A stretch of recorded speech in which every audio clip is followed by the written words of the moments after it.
Une ampoule grillée, 15 €, un tournevis, 5 minutes. Sauf que sur une voiture d'aujourd'hui, cette ampoule n'existe plus. Elle est noyée dans un bloc scellé, soudé, impossible à ouvrir. Une diode lâche, et c'est le phare entier qui part à la benne. De 700 à 4800 € pour de la lumière. Pas un raté d'usine, une décision. La même 7 fois sur votre voiture. Du phare à l'écran central. On les descend du moins salé au plus brutal. Et le dernier n'est pas le plus cher, c'est celui qui immobilise la voiture devant chez vous. Cette pièce banale rendue volontairement irréparable. Retenez bien le mot, irréparable. Pas fragile, pas capricieux, irréparable. Parce que c'est ça le vrai basculement des 20 dernières années. Et personne ne vous l'a expliqué en le vendant. Votre voiture ne tombe pas plus souvent en panne qu'avant. C'est vrai, on y reviendra à la fin, parce que c'est exactement l'argument qu'on va vous ressortir pour vous faire taire. Mais quand elle lâche, elle ne lâche plus. Une pièce à 15 € que vous changiez vous-même un dimanche dans la cour. Elle lâche un module, un sous-ensemble fermé, soudé, codé, que personne ne peut ouvrir et qu'il faut remplacer en entier au prix du neuf. Numéro 7. Le plus discret, celui que vous avez sans même l'avoir demandé, le start-stop. Ce petit système qui coupe le moteur à chaque feu rouge et le rallume dès que vous relâchez la pédale. Vendu comme un geste pour la planète, quelques grammes de CO2 en moins sur le test d'homologation. Sur le papier, c'est gratuit. Dans la vraie vie, ça vous coûte 2 fois. D'abord, la batterie. Une batterie classique, au plomb, ça coûtait 70 à 90 € et vous la changiez à la clé de 10 en un quart d'heure. Sauf qu'un moteur qui redémarre 30 fois par trajet. Une batterie normale ne tient pas le rythme. Alors on a monté une batterie AGM, renforcée, capable d'encaisser ces cycles à répétition. Le prix, 150 à 300 €. Le double, parfois le triple. Et ce n'est pas fini, parce que sur beaucoup de modèles, vous ne pouvez pas juste la brancher. Il faut la déclarer au calculateur avec une valise de diagnostic. Sinon, la gestion de charge reste faussée et la neuve s'use avant l'heure. Vous avez bien entendu. Une batterie, du plomb et de l'acide, qui réclame un mot de passe électronique pour être remplacé. Et puis il y a le démarreur. À force d'encaisser des redémarrages toute la journée, il s'use plus vite. Et celui-là aussi est renforcé, compté dans les 400 €, contre 100 à 200 pour un démarreur d'avant. Faites le total. Pour économiser une lampée de carburant à l'arrêt, vous entretenez 2 pièces qui coûtent le double. Numéro 6. Le frein de parking électrique. Vous savez, ce petit bouton avec un P que vous tirez du bout du doigt au lieu du bon vieux levier de frein à main. Le levier, c'était un câble d'acier, 40 € la pièce, que n'importe quel garage changeait les yeux fermés. Increvable, mécanique, réparable jusqu'à la fin des temps. Maintenant, dans chaque étrier arrière, il y a un petit moteur électrique qui serre les plaquettes à votre place. Un étrier motorisé, c'est 400 € la pièce. Mais le vrai piège n'est pas là. Le vrai piège, c'est l'entretien de tous les jours. Le jour où vos plaquettes arrière sont usées, un geste que faisait le premier apprenti venu, il faut d'abord rétracter les pistons électriquement, puis réinitialiser le système. Sans valise de diagnostic, impossible. Et pourquoi ? Parce que le petit moteur a poussé le piston tout au fond pour serrer les plaquettes usées. Si vous forcez à la main pour le repousser, vous flinguez le mécanisme. Il faut donc dire à l'électronique de reculer elle-même, puis de réapprendre la position des plaquettes neuves. Et ce n'est pas moi qui l'invente, ni un forum de râleurs. C'est ZF, le fabricant de freins lui-même, qui écrit noir sur blanc que l'outil de diagnostic est obligatoire avant toute intervention. Résultat concret, un changement de plaquette arrière qui vous coûtait 3 fois rien passe à 150, 200, jusqu'à 400 € en concession. Le petit garage du coin, s'il n'a pas investi dans la bonne valise pour votre marque, ne peut même pas vous le faire. L'entretien le plus banal du monde, celui que vous auriez pu regarder faire en 10 minutes, verrouillé derrière un logiciel et un abonnement constructeur. Et là, vous vous dites peut-être, d'accord, mais au moins c'est plus sûr, c'est le progrès. Gardez cette idée bien au chaud. J'y réponds pour de bon avant la fin. Numéro 5. Et là, on entre dans l'absurde total. Les poignées de porte affleurantes. Ces poignées encastrées dans la carrosserie, bien lisses, bien design, qui sortent toutes seules quand vous approchez la main. La poignée de porte. l'objet le plus bête, le plus increvable de toute l'automobile depuis un siècle. Un bout de métal, un ressort, un pêne. Ça ne tombait jamais en panne. Jamais.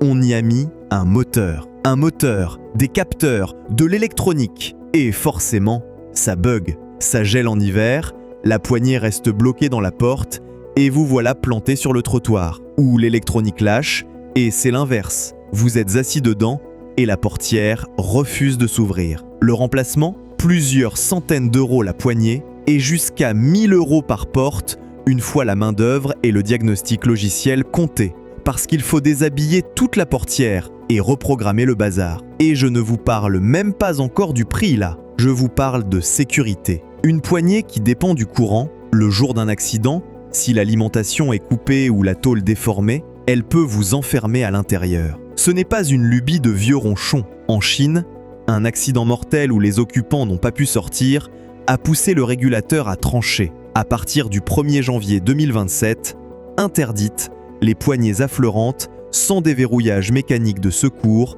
sur les véhicules de moins de 3,5 tonnes. Il a fallu un mort pour qu'un pays rappelle officiellement qu'une portière, ça doit s'ouvrir. Et pendant ce temps, en Europe, rien. Aucune réaction. Tesla, Renault, BYD, MG, ce n'est plus le luxe qui joue à ça.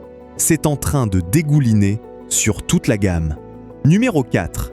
Les capteurs d'aide à la conduite. Ce qu'on appelle les ADAS. Le freinage d'urgence automatique, l'alerte quand vous mordez une ligne, le régulateur qui gère la distance tout seul. Pour faire tout ça, la voiture a besoin d'yeux. Une caméra derrière le pare-brise, des radars planqués dans les pare-chocs. Et depuis le 7 juillet 2024, ce n'est plus une option qu'on coche. Un règlement de Bruxelles, qu'on appelle la GSR2, les rend obligatoires sur toute voiture neuve.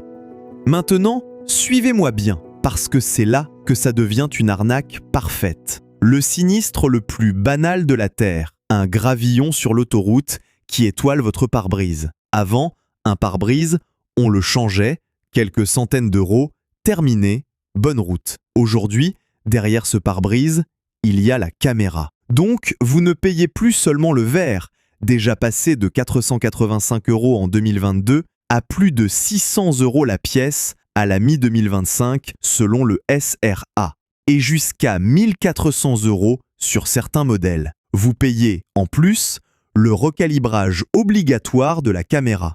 Recalibrage, ça veut dire quoi? La caméra a bougé d'1 millimètre en changeant de pare-brise, et 1 millimètre à hauteur de capot, c'est plusieurs mètres d'erreur à 100 mètres devant. Il faut donc lui réapprendre exactement où est la route, soit avec des mires devant la voiture à l'atelier, soit en roulant sur un parcours précis. Sans ça, votre freinage d'urgence peut piler tout seul sur une ombre, ou ne pas piler du tout. Un pare-brise posé, aujourd'hui, ça dépasse allègrement 800 €, et ça peut grimper à 2500 pour un caillou. Et si c'est un radar de pare-choc qui prend le coup dans un créneau raté, ajoutez 400 à 800 € rien que le capteur, avant même la peinture. On a réussi à rendre la pierre du bord de route facturable.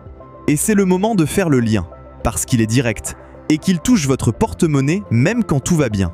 Tout ce que je viens de vous décrire, vous le payez déjà, sans avoir eu le moindre accrochage. Les assureurs du SRA le chiffrent noir sur blanc. Le coût moyen d'une réparation a bondi de près de 30% en 4 ans. Les pièces de 33%, l'électronique embarquée de 42%, bien au-delà de l'inflation.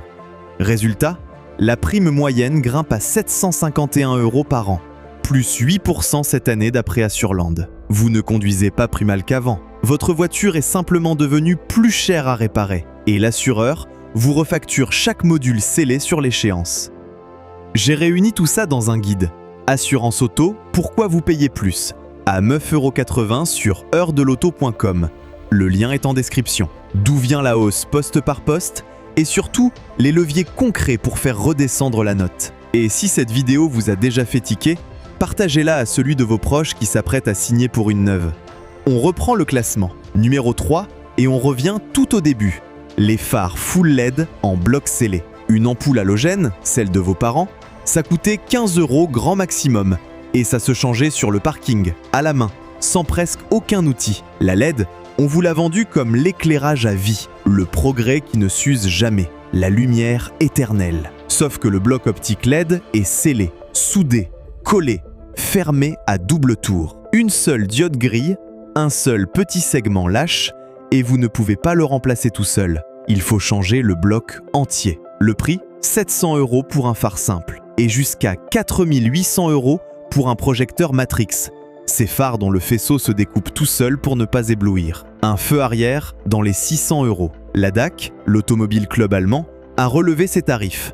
Et le SRA constate en France que le coût des optiques a bondi de 46% depuis 2017. Bien plus vite que le reste de la voiture. Et le plus beau dans l'histoire, l'éclairage à vie, vraiment. La DAC, encore lui, a mesuré la durée de vie moyenne d'un feu LED, environ 15 ans. Sachant que là-bas, en Allemagne, l'âge moyen d'une voiture en fin de vie, c'est 18 ans. Faites le calcul vous-même. On a inventé la lumière qui meurt avant la voiture. Une ampoule à 15 € d'un côté, un bloc à 4800 de l'autre. Le progrès ici, c'est multiplier le prix de la lumière par 300. Numéro 2. Et là, on attaque le gros morceau.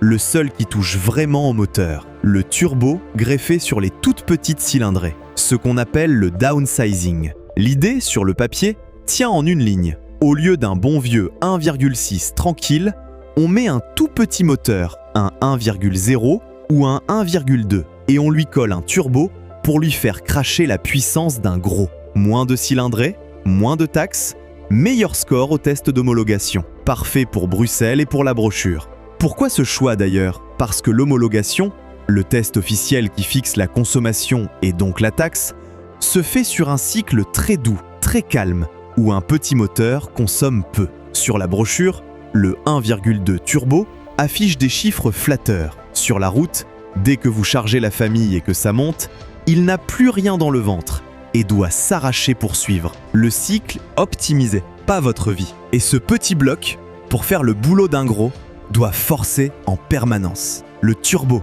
cette turbine qui compresse l'air pour gonfler la puissance, tourne à plus de 100 000 tours par minute et monte en pression à la moindre relance. Le moteur vit en surchauffe quasi permanente. Et vous connaissez déjà la fin de l'histoire. Le turbo rend l'âme et c'est 1200 à 2000 €. Mais il y a pire sur certains blocs. Prenez le fameux 1,2 PureTech de Stellantis. La courroie de distribution. Cette pièce qui synchronise tout le moteur au dixième de tour baigne carrément dans l'huile. À l'usage, elle se délite. Elle part en petits morceaux qui vont boucher la pompe à huile. Et quand une courroie de distribution finit par lâcher, ce ne sont pas juste les soupapes qui plient, c'est tout le moteur qui part à la casse. La facture, 4 000, 5 000, jusqu'à 7 000 €, le prix d'une deuxième voiture d'occasion, pour remplacer un moteur qu'on vous avait vendu comme économique. Et on arrive au numéro 1, le pire. Pas forcément le plus cher sur le papier, mais celui qui peut transformer une panne bête en voiture immobilisée devant chez vous, un matin, sans prévenir. L'écran central tactile. Regardez votre table de bord. Avant, vous aviez des boutons. Un pour la clim, une molette pour le volume, un carré rouge pour les warnings. 30 boutons peut-être. Et 30 boutons, ça ne tombe jamais en panne tous en même temps. Aujourd'hui, tout ça a été aspiré dans une seule dalle tactile. La clim, le chauffage, la radio, la navigation, parfois même les réglages des rétroviseurs et des aides à la conduite. Tout passe par l'écran. Tout. Alors imaginez le jour où l'écran lâche. Et il lâche. Une dalle de ce genre, c'est donné pour 30 à 60 000 heures de fonctionnement. Autrement dit, quelques années. Surtout sur une occasion qui a déjà vécu. Le jour où il s'éteint, vous ne perdez pas juste la radio. Vous perdez la climatisation, le chauffage, la navigation, parfois le dégivrage. La voiture roule encore, mais elle est à moitié inutilisable. Et la note ? De 800 € à 5 000 selon le modèle. 5 000 € pour un écran. Et ne croyez pas que ça ne concerne que les grosses berlines. Sur les Citroën, les Peugeot, les Renault, les DS, dont l'Argus documente les défauts d'écran à l'appel, on parle de voitures du quotidien, celles qui sont garées dans votre rue, pas des bolides d'exception. Et il y a une double peine que personne ne vous dit. Une voiture de 10 ans avec un écran mort, personne n'en veut à la revente. L'acheteur voit tout de suite les 5 000 € de réparation et il fuit. L'écran ne tue pas seulement votre trajet du jour, il tue la valeur de votre voiture. 30 boutons ne s'éteignaient jamais tous en même temps. Et surtout, ils n'emportaient pas la clim, le chauffage et la cote Argus avec eux dans la tombe. Le start-stop, le frein électrique, les poignées, les capteurs, les phares scellés, le turbo poussé, l'écran, 7 décisions prises très loin de votre garage et de votre compte en banque. Vous les avez déjà, ces 7-là. Vous n'avez juste plus le droit de les réparer.